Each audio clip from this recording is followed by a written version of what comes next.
Hi, it's Tanika Bowens here with Success by Tanika, and on today's video I'm going to share with you some kind of financial tips that I've gained over the years that I've been able to apply to my life. So this video today is entitled God Don't Bring Money to Chaos. Yes, I said that's what I said. God don't bring money to chaos. I know that may not be perfect English, but you'll get it as I kind of go further into this. I know that more and more in these days that we're living in, people want to increase their income. People are always looking for ways to make more money or bring more money in, but there's really things that people could do with their current finances that will actually allow them to free up money that they hadn't really thought about. We always look at increasing our income, but we never look at ways of kind of creating order with our current finances. And so we always think of, bring more money in and spend more money, but there's a lot of chaos in here that needs to be cleaned up, and we need to look for a way to bring order to our finances. And so I kind of created basically 5 tips and things that you can do that will help you to bring order to a chaotic financial situation that may happen in your life. Now, these, I would say all 5 should be applied. These are things that we should all do in order to kind of organize our finances in a situation where we control it instead of it controlling us, instead of us having more month than we do money. When we get to the end of the month, many people don't have anything. But if we look and we apply these 5 different tips here to our financial situation, it will be organized in a perfect way, and we'll see and know exactly where our money goes. So the first tip basically is to write it down. Write down your expenses that you incur every single month. Just find you a spreadsheet. You can find different templates online. Microsoft.com is one place where you can go and you can find some nice little templates just to get your finances organized in a way where you can actually see it. It's very important to write it down. You need to track your money. Where is your money being spent? There are several people that really don't know it. They would have to go and hunt things down in order to know where their money went. So we want to track it down. We want to control our money. And so in order to control it, the first thing you must do is write it down. Just like you want to write down goals, you want to keep track of your finances and know what's going on at all times. And so you want to keep record of that. The next thing, number 2, is you want to calculate. You want to calculate a total of your monthly expenses. Every single month you want to know how much money came out of your pockets. Okay, so you want to basically calculate your monthly cash flow. So you have your income coming in from job, business, or whatever you have, and then you also have your expenses that are going out every single month. And what you want to do, you want to calculate that total of expenses and you want to subtract it from your income, and that will tell you your cash flow. Many people actually have a negative cash flow and they have no idea about that. They're spending more money than they're making each month, and that is not good, of course, and you don't want to keep going down that track. And that's how many people get more and more into debt, and they have no idea what's going on because they're not writing it down. They're not tracking it. So we want to bring order to that so we can track our money and know where it's going. So you want to calculate that. Hopefully you can put yourself in a situation where it's positive. You at least have a positive cash flow. So at the end of the month, you go and you look at your statement or your spreadsheet that you have, and you want to say, hopefully there's a positive, let's say $50, $75, or $150 there, that you have a positive cash flow at the end of the month. That's what you want to look for. That is key in determining where you're going to go and what you're going to do when it comes to your finances. So that's a very, very important step. So the next thing, number 3, is you want to evaluate your expenses. And so we've gotten it where we've written it down, we've calculated our monthly cash flow, and 9 times out of 10 most people want to free up some money, some of those expenses somewhere. They want to free that up because they want to increase their cash flow. Sometimes cash flow is way more important than increasing your income. You want to increase your cash flow because you want it to be flowing positively into your life. So you want to definitely evaluate all of your expenses. There are definitely places where these things could be minimized, or you could even get rid of certain expenses. Let's look, for example, if people look at insurance, we know we have like different insurances: auto insurance, maybe life insurance, home insurance. We want to look at those different insurance policies. We want to go back and look at it, and maybe you want to look at your deductible. If you just simply increase your deductible, if you have it set at the minimum, let's say you have your deductible set at $100, you can increase it to $250 or maybe $500. Increase your deductible, it will decrease your premium, which means that will decrease the amount of money that's coming out of your pocket on a monthly basis. So go back, evaluate your insurance policies, look for that. If you have deductibles at the minimum, increase it. You look at the rate. Let's say, if we look at auto insurance, for example, please, I hope you say that you do not get into accidents on a regular basis.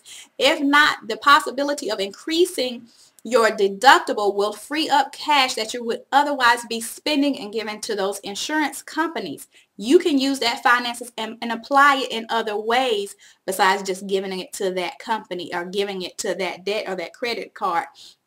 Find ways to instantly increase that. That would be great. A way of freeing up some additional cash by just simply increasing your deductible. Also, let's look at like your bills. Maybe you have an extra phone that you rarely even use. Maybe let's look at cable. Do you really need all of that cable? You know, look for ways to reduce that. Get rid of some excess channels. Consolidate bills. Sometimes it's better to get a package deal, and sometimes it may not. You want to evaluate that and really look at that and see how that may benefit you. But look at every last one of your expenses and evaluate and see where you can minimize it. Call these different companies. You may be able to get deals that you never even knew about. You may be able to get some discounts. So call them. One place is definitely calling the cable company. They don't want to lose any customers, but they really want to look ways to minimize it. So see if you can get into a different deal or a different package. That's one thing I'm working out now, where I'm redoing a package deal for myself, where I'm actually going to free up at least $30 to $40 a month that I'm freeing up right now. And so that's what I'm doing. So I suggest you do that as well. The fourth one that I have here is have accounts set up for different purposes, meaning you don't want necessarily all of your expenses to come out of your checking account. This is one I learned when I had a financial coach a few years ago, and honestly, I did not implement it when she first told me about it. I heard it and I was like, I don't really want to do that. But when I went back and I started doing that, it was amazing to see money in these different accounts where it didn't seem like I was doing much different, but that money kept increasing in those other accounts, and that allowed me to use that money for different purposes. And so it seems like money just came out of every direction when I did that. And so I have, let's say, several different accounts. I'm not going to tell you the number, but I have several different accounts and they serve different purposes. So like my financial coach said, she called it like a frivolous account or like a fun money account. That is where your fun money comes from. So you're not pulling out of your money that's related to your monthly expenses. You have a completely separate account. She's like, if as you increase that money in there, you can go buy this dress, you can buy these shoes that may have cost more than you wanted to spend, but you have that money set aside in that account for that purpose. Yes, your fun money, your travel money, that's where you set aside for that purpose to use it in that situation. I also have a separate account. I have a prepaid account. So like we talked about insurance before, like I have my auto insurance, for example. So instead of paying it monthly, I pay it semi-annually when I get that statement. So I pay it all up front, and because there's certain expenses that are incurred as well. It's not much, but there are additional expenses occurred when you pay for it monthly that you can reduce by just paying it for 6 months. paying that one time for the 6-month period rather. And so that's what I do. I have a prepaid account set aside just for that purposes. Also, like any type of maintenance, auto maintenance, because that's not necessarily a regular expense, that also comes out of my prepaid because I calculate that up and I put that in that account. Now I can go further into detail about how my different accounts work, but that just gives an example of what you want to do when you have these different accounts. You want them to serve different purposes. So you set that up, and I promise you, it's amazing how that works. So maybe I'll do another video and kind of break that down to you a little bit more, but you can have different accounts that serve different purposes. So that'll make sure that that money is set aside when you need it or for what you want during that period of time. And the fifth one that I have here is have money rules. You should have rules around your money and how you spend it. That way you control your money instead of your money controlling you.